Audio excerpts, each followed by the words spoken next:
PSC इससे पहले 2 बार परीक्षा ले चुकी है। दोनों बार के परीक्षाओं का प्रश्न स्तर अलग अलग था। अधिक से अधिक क्वेश्चन प्रैक्टिस कीजिए और लाभान्वित होइए। मित्रों, नकारात्मक बातों में बिल्कुल नहीं आना है आपको। बाधाएं बहुत है, सफलता को प्राप्त करने के लिए बाधाएं बहुत होती है, परंतु सफल वही होता है जो उन बाधाओं से हट करके, उन बाधाओं पे ध्यान ना दे करके सदैव सकारात्मक भावना से अपने लक्ष्य पे लगा रहता है। तो आइए सफलता की ओर एक कदम बढ़ाते हुए अपनी तैयारी को और मजबूत करें।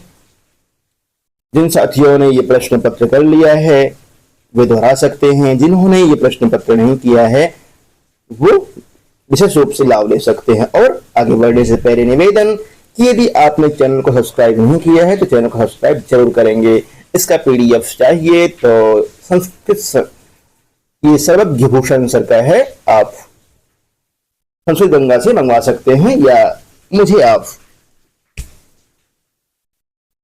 यदि इसका पीडीएफ चाहिए, यदि ये बुक चाहिए तो आप संस्कृत गंगा से ऑर्डर कर सकते हैं। प्रश्न है भवादृशः इव भवन्ति भाजनान्योपदेशानाम् इत्यत्र भवादृशः इति पदेन बोधः भवति। ये पंक्ति कहाँ की है पहले बताइए। सुकनासोपदेश की। साथियों कमेंट करते रहेंगे। भवादृशः इव भवन्ति भाजनानि उपदेशानाम्, ये पंक्ति सुकनासोपदेश की है। सुकनासोपदेश कादंबरी का एक हिस्सा है। कादंबरी की रचना बाणभट्ट ने की है। पूर्वार्ध की रचना बाणभट्ट ने की है और उत्तरार्ध की रचना बाणभट्ट का पुत्र भूषण भट्ट, जिसको प्रेम भट्ट भी कहते हैं, उसने की है। ये ध्यान रखिएगा, बीपीएससी इस तरह से क्वेश्चन पूछता है। भवादृशः, अब प्रश्न पे आते हैं। भवादृशः इव भवन्ति भाजनानि उपदेशानाम्। भाजनानि मतलब होता है पात्र, योग्य। आप जैसे ही उपदेश के योग्य हैं, आप जैसे ही उपदेश के पात्र हैं। ये भवादृशः शब्द जो है, भवादृशा, यह शब्द चंद्रापीड़ के लिए कहा गया है। चंद्रापीड़, सुकनासोपदेश में चंद्रापीड़ एक पात्र है जिसका राज्याभिषेक होना होता है। तारापीड़ का पुत्र होता है। तारापीड़ और बिलासवती का पुत्र चंद्रापीड़, उज्जैनी का राजा तारापीड़, उसका पुत्र चंद्रापीड़। चंद्रापीड़ का ही राज्याभिषेक होता है। राज्याभिषेक के अवसर पर सुकनास, जो कि तारापीड़ का मंत्री होता है, वो चंद्रापीड़ को उपदेश देता है। उपदेश प्राप्त करने के लिए चंद्रापीड़ जाता है सुकनास के पास। पुनः उपदेश समाप्ति पर वो अपने भवन में चला जाता है शांतित होकर के। अब प्रश्न पे देखिए। भवादृशः इव भवन्ति भाजनानि उपदेशानाम् इत्यत्र भवादृशः इति पदेन बोधः भवति। इसका उत्तर आप बता देंगे। अब क्षुद्रकस्य नहीं, चंद्रापीड़स्य, हाँ, चंद्रापीड़ के लिए प्रयोग हुआ है। तारापीड़ तो चंद्रापीड़ का पिता है। उपयुक्तेषु एकस्मात् अधिकः। पहला प्रश्न का उत्तर आपने बहुत अच्छा दिया। लगातार पढ़ते रहिए, आपको बहुत लाभ मिलेगा। सुकनासोपदेशानुसारेण अहंकारस्य एकम प्रबलम कारणम बतते। सुकनासोपदेश के अनुसार अहंकार का एक प्रबल कारण कौन सा है? गर्भेश्वरत्वम, ज्ञान साहित्यम, बुद्धिमत्ता, उपयुक्तेषु एकस्मात् अधिकः। सुकनासोपदेश में अभिनय के या अहंकार के 4 साधन बताए हैं। उदंडता के 4 साधन हैं। कौन कौन से हैं वे? गर्भेश्वरत्वम, अभिनवयौवनत्वम, अप्रतिमरूपत्वम, अमानुषशक्तित्वम चेति। ये 4 अनर्थ परंपरा है। कहा गया है कि जो गर्भ से ही ऐश्वर्यशाली हो, धनवान हो। गर्भेश्वरत्वम, अप्रतिम रूपत्वम, जो अप्रतिम रूप वाला हो, अत्यधिक सुंदर हो, जिसके पास अटूट शक्ति हो, जो अत्यधिक सुंदर हो, जिसके पास अटूट शक्ति हो। अप्रतिम रूपत्वम, अमानुषशक्तित्वम चेति। ये 4 अनर्थ परंपरा है अपने आप में। यदि ये चारों एक व्यक्ति के पास आ जाए तो वह कितना ज्यादा भयंकर हो सकता है, कितना ज्यादा अभिनयी हो सकता है। चंद्रापीड़ के पास तो ये चारों है, इसलिए उपदेश की आवश्यकता है। यदि चंद्रापीड़ विनम्र है, पुनरपि उपदेश की आवश्यकता है। तो इसका उत्तर हो जाएगा गर्भिस्वरत्वम्। अगला प्रश्न, दुर्जनः परिहर्तव्यो विद्यया अलंकृतो अपि सन्, इयं कस्योक्तिः। दुर्जन परिहर्तव्यो विद्यया अलंकृतो अपि सन्, यह किसकी उक्ति है? भारवी कालिदासस्य भर्तृहरेः उपयुक्तेषु एकस्मात् अधिकः। यह श्लोक है, दुर्जनः परिहर्तव्यो विद्यया अलंकृतोऽपि सन्, मणिना भूषितः सर्पः किम असो न भयंकरः। दुर्जन को दूर कर देना चाहिए, दुर्जन से दूर ही रहना चाहिए, भले ही वो विद्या से सुशोभित क्यों ना हो, भले ही वो विद्वान हो, परंतु दुर्जन से दूर ही रहना चाहिए। मणि से विभूषित सांप क्या भयंकर नहीं होता है? इसलिए दुर्जनों से दूर रहना चाहिए। अब बताइए किसकी उक्ति है? भारवे कालिदासस्य भर्तृहरे। भर्तृहरि की तरफ जाते हैं, श्री भर्तृहरि की तरफ, भर्तृहरि। मित्रों, यदि आपने चैनल को सब्सक्राइब नहीं किया है, सब्सक्राइब जरूर करेंगे, अन्य साथियों तक शेयर करें, आप जरूर सफल होंगे। सुनते रहेंगे, अधिक से अधिक ज्ञान देने का प्रयत्न कर रहा हूं मैं। बुद्धारुः मत्सरग्रस्ताः प्रभवः समय दूषिताः, इयं पंक्ति नीति शतकस्य कस्याः पद्धतेः उद्धृताः। नीति शतकम में 10 पद्धति है। यदि मंगलाचरण को मिला दिया जाए तो 11 पद्धति मानते हैं, और क्रम से सारी पद्धतियां दी गई है। पहले इस श्लोक को देखिए आप, बुद्धारो मत्सरग्रस्ताः। बुद्धारः मतलब होता है विद्वान लोग जो होते हैं, जो जानने वाले हैं, वे मत्सरः मत्सरेण ग्रस्ताः ईर्ष्या से ग्रसित रहते हैं। प्रभवः समय दूषिताः, जो राजा लोग हैं वह समय दूषिताः अर्थात अहंकार से दूषित रहते हैं, अहंकार से प्रचुरित मात्रा में दूषित रहते हैं। इयम, और जो दूसरी लाइन है इसकी, अबोधोपहताश्चान्ये जीर्णमंगे सुभाषितम। जो अबोध हैं, जो कुछ नहीं जानते हैं, उनके पास कहाँ समय है बेचारों के पास में कि वो सुक्ति सुने। इसलिए सुक्तियां जो है ना, भर्तृहरि जी कहते हैं कि मुख में ही जीर्ण शीर्ण हो रही है, वृद्ध हो रही है। यम पंक्ति नीति शतकस्य कस्य पदते उद्धृता। अब श्लोक समझ सुन करके ही आप समझ सकते हैं। मूर्ख पदते, दुर्जन पदते, मानसौर्य पदते, उपयुक्तेषु एकस्मात् अधिकः। क्या हो जाएगा? मूर्ख पदते के साथ जाना चाहेंगे आप, बहुत अच्छा। आगे देखिए, मात्रा स्पर्शास्तु कौन्तेय, ये टिजिटी पेजिटी दोनों के लिए बहुत इंपॉर्टेंट है। मात्रा स्पर्शास्तु कौन्तेय शीतोष्ण सुख दुःखदा, आगमः अपायनो नित्यस्तास्तिक्षस्व भारतः। यह श्लोक पदेन कस्य बोधः भवति। अत्र कौन्तेय पदेन कस्य बोधः भवति प्रश्न है, सरल प्रश्न है, परंतु आपको बताना है ये कहां से है? गीता से। गीता के द्वितीय अध्याय का नाम है सांख्य योग। सांख्य का अर्थ क्या होता है मित्रों? सांख्य मतलब ज्ञान। द्वितीय अध्याय जो है ना, वो सांख्य योग नाम है द्वितीय अध्याय का।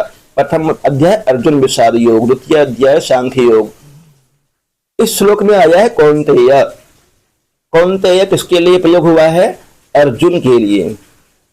अर्जुन, इस श्लोक के वक्ता श्री कृष्ण जी है, अर्जुन श्रोता है। वहां पे श्री कृष्ण जी कहते हैं मात्रा स्पर्शास्तु कौन्तेय।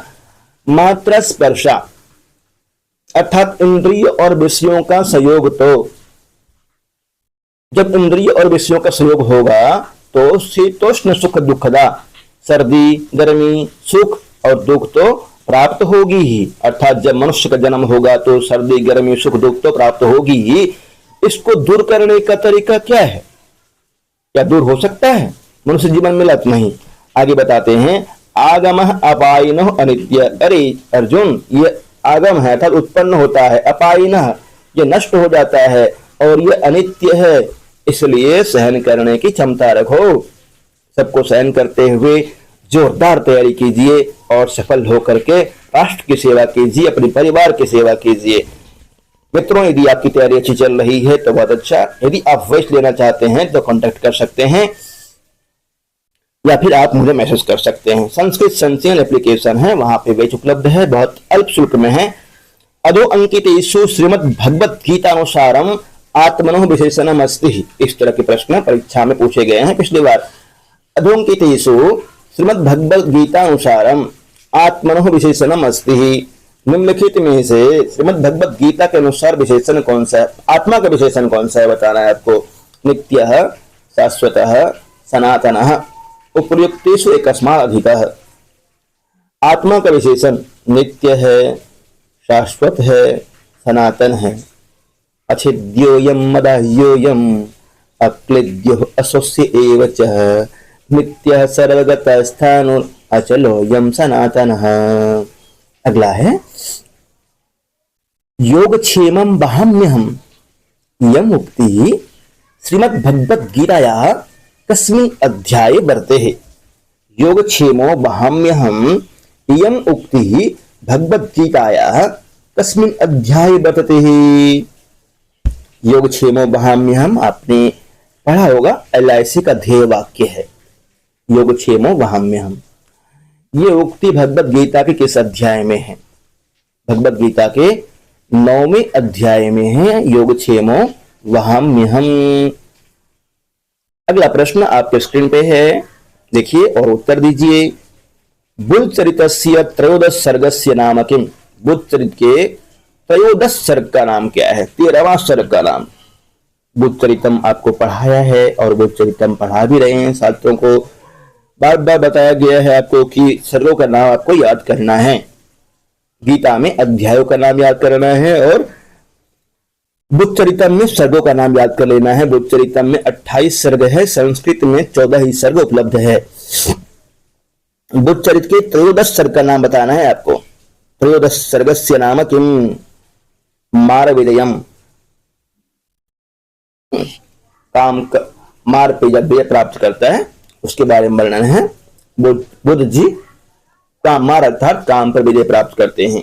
ना ही सरभः प्रभवन्ति हेतोर निदर्शनान्यत्र चनो निबोधः यम मुक्तिः कुत्र अस्ति। बुद्धचरिते नीतिशतके स्वप्न वासुदत्ते उपयुक्तेषु एकस्मात् अधिकः। कहाँ की उक्ति है ये? बुद्धचरित की उक्ति है। ये उतना इंपोर्टेंट नहीं है, फिर भी देख के चलिए आगे। सताम ही संदेह पदेषु वस्तुषु प्रमाणमन्तःकरण प्रवृत्तयः इयम् उक्तिः कः कथयति। जब अनेक संदेहात्मक पद हो, अनेक जगह पर संदेह लगे, तो अंतःकरण जो आपका कहे उसे स्वीकार कीजिए। यह मुक्ति कह कथयति दुष्यन्तः कण्वः मारीचः उपयुक्तेषु एकस्मात् अधिकः। यह उक्ति अभिज्ञान शाकुंतलम से है। किसकी है ये बताना है आपको। यह दुष्यंत की उक्ति है। बहुत अच्छा। अगला है प्रवर्ततां प्रकृतिहिताय पार्थिवः इति भरतवाक्यांशः कस्यास्ति। यह भरतवाक्य किसके द्वारा उक्त है? कालिदास की उक्ति है और यह अभिज्ञान शाकुंतलम में कहा गया है। प्रवर्ततां प्रकृतिहिताय पार्थिवः सरस्वती सुतमहता महीयताम् कालिदासस्य उक्ति अस्ति। अगला प्रश्न आपके स्क्रीन पे है, 12वां प्रश्न है ये।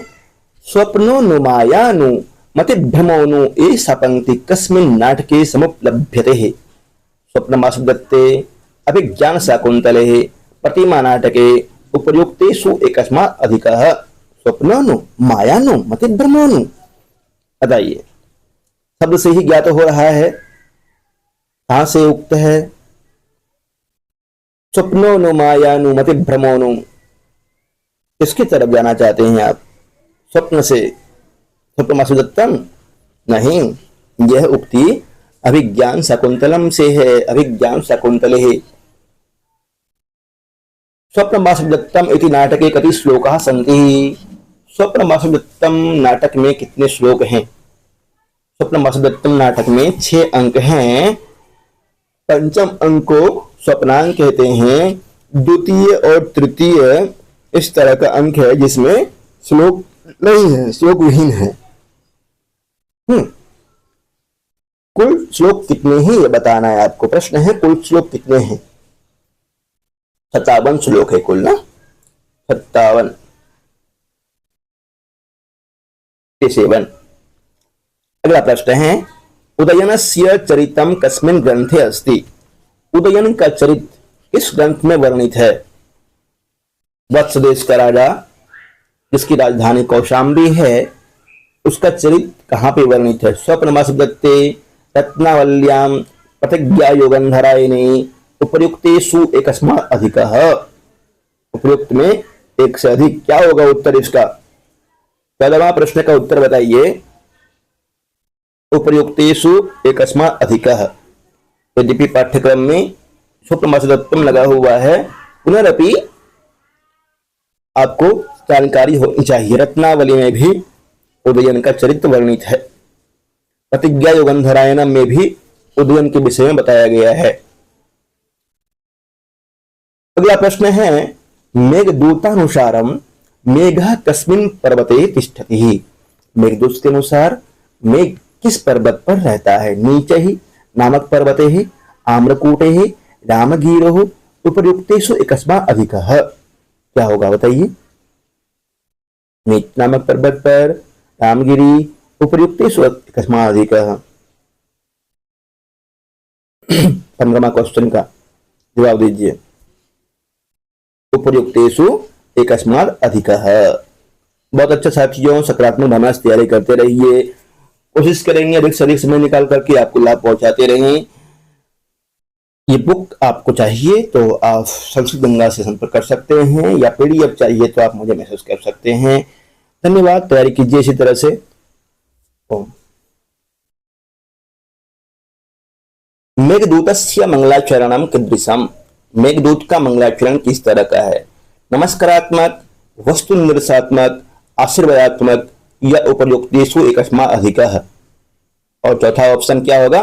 उपर्युक्तेषु कोपि। पंचम ऑप्शन होगा उपर्युक्तेषु कोपि नाह। क्या हो जाएगा इस बताइए? मेघदूतस्य मंगलाचरणम कीदृशम। कश्चित् कांता विरह गुरुना। वस्तु निर्देशात्मक मंगलाचरण है, मंदक्रांता छंद में वर्णित है। कठोपनिषद अनुसारम मनसस्तु पराका भवति।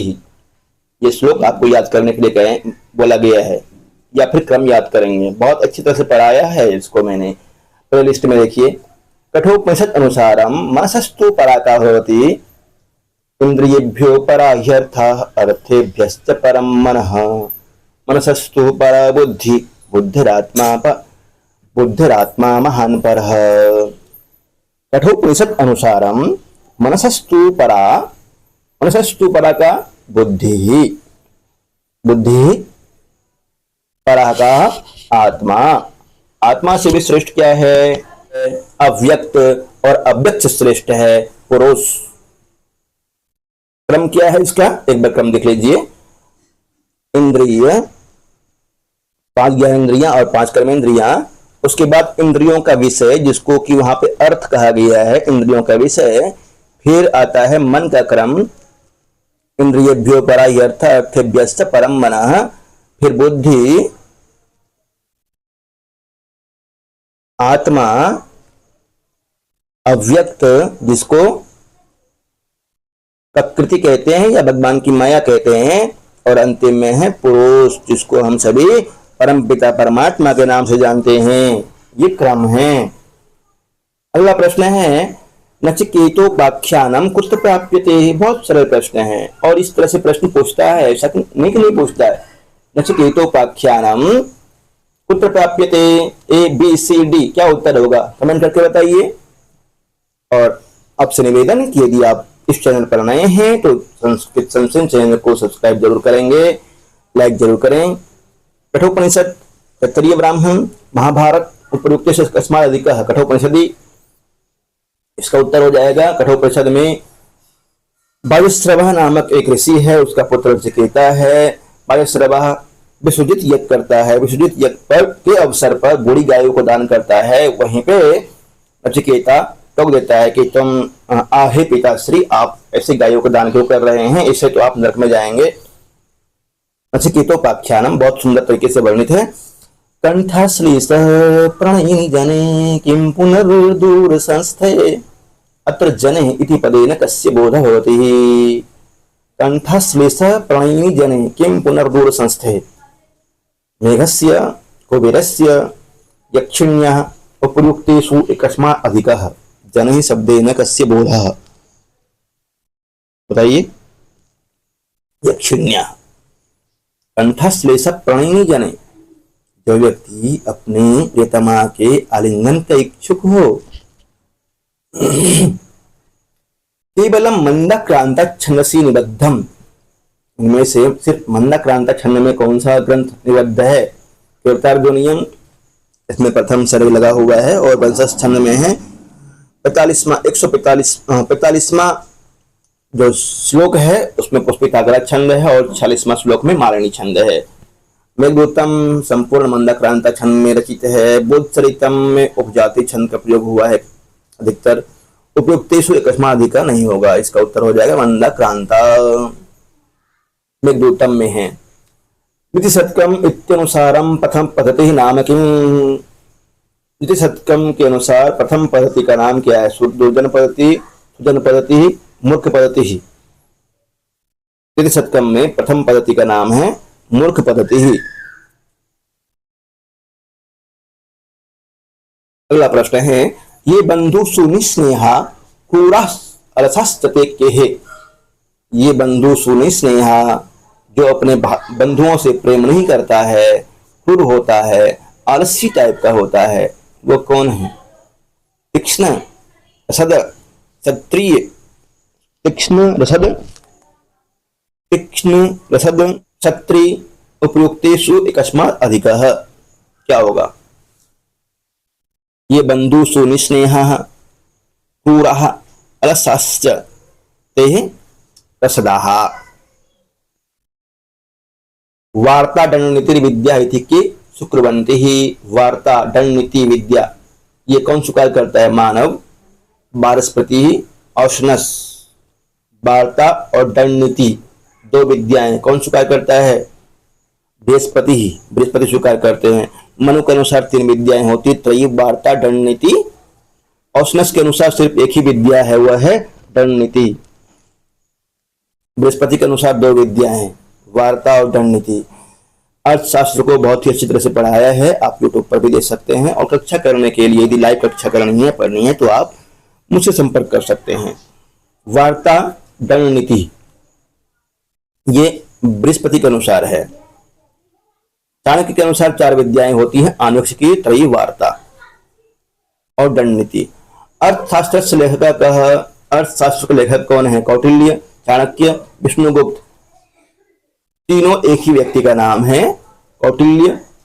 मती होने के कारण से, तीक्ष्णमती होने के कारण कौटिल्य कहते हैं। चाणक्य का पुत्र होने के कारण चाणक्य कहते हैं। और बचपन का नाम विष्णुगुप्त था। मातृप्रदत्त नाम है विष्णुगुप्त। उपयुक्तेषु एकस्मात् अधिकः, इसका उत्तर हो जाएगा।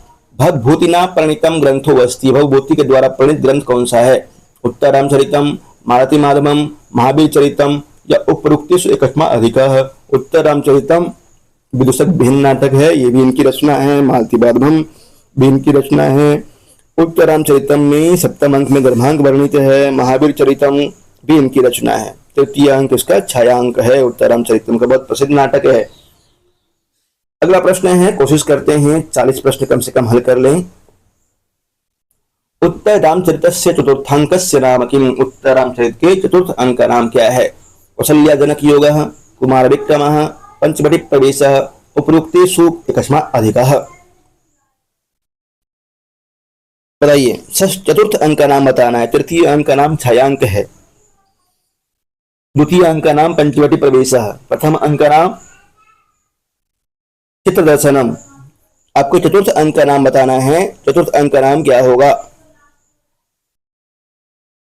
कौसल्या जनक योगः। अगला प्रश्न है, अव्यग्रस्य पुनरस्य शोकमात्र द्वितीयस्य पंचवटी प्रवेशो महान अनर्थः इति इदं कस्य कथनम?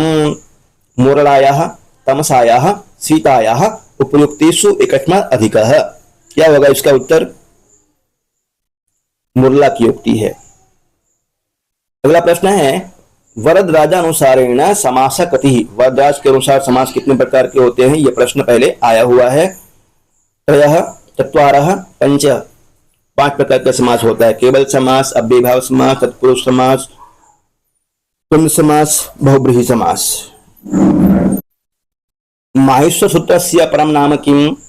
वर्ण समाम्नाय सूत्रम, शिव सूत्रम, व्याकरण सूत्रम, ये सभी माहेश्वर सूत्र के ही नाम हैं। 14 माहेश्वर सूत्र कितने होते हैं? 14 होते हैं। इसमें हकार का 2 बार प्रयोग हुआ है। प्रत्याहार निर्माण के लिए हकार का 2 बार प्रयोग हुआ है। प्रत्यह्रियन्ते संक्षिप्यन्ते वर्णा यत्र स किं कथ्यते? संक्षेपीकरण, विस्तृतीकरण, प्रत्याहारः। प्रत्याहारः। अगला प्रश्न है वाक्यपदीयम कस्य कृति? वाक्यपदीयम किसकी कृति है? व्याकरण का ग्रंथ है वाक्यपदीयम। भर्तृहरि एक कृति है, बहुत अच्छे। संधि मुख्यतः भेदा वर्तन्ते हैं। संधि कितनी भेद है? मुख्य रूप से 2, 3, 4 संधि की 3 भेद हैं।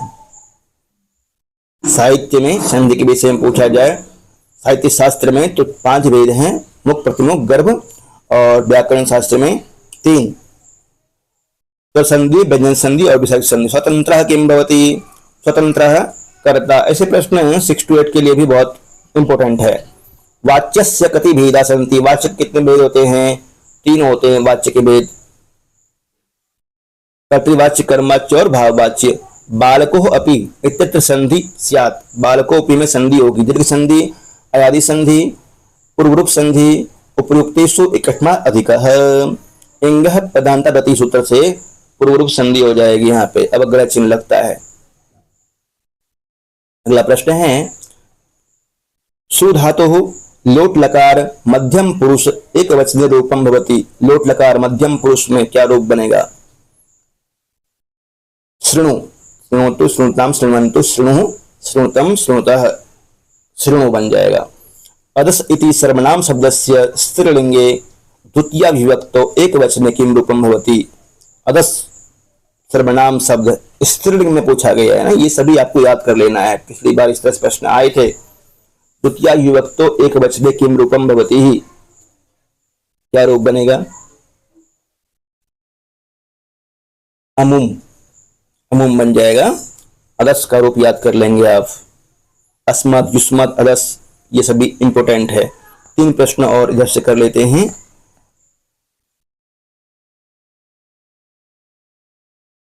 नक्षत्रीय चरिते कीदृशं मंगलाचरणमस्ति?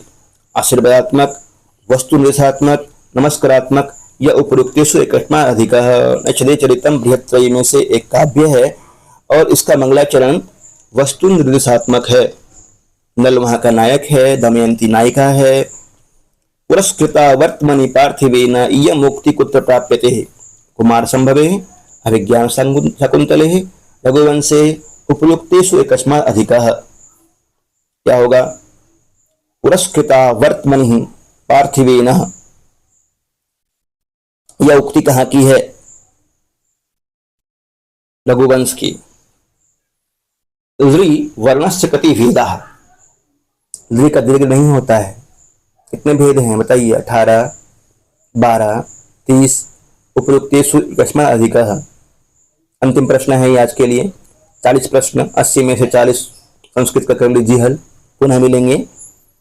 यदि आप विशेष रूप से अध्ययन करना चाहते हैं तो मैसेज कर सकते हैं, संपर्क कर सकते हैं। आपकी तैयारी चल रही है अच्छी तरह से, बहुत अच्छा, शुभकामनाएं आपको। तैयारी कीजिए लगा करके। ऋवर्णस्य कति भेदाः? 12। और ऋकार लकार का मिथः सावर्ण्यम वाच्यम। री और री का सावर्ण्य बताया गया है। दोनों के भेद मिला करके 30 हो जाता है। 18 ऋकार का और ऋकार का 12, दोनों मिलकर के 30 भेद होते हैं। धन्यवाद मित्रों। सकारात्मक भावना से तैयारी कीजिए। आप जरूर चयनित होकर के राष्ट्र की सेवा करेंगे, अपने मित्रों की सेवा करेंगे।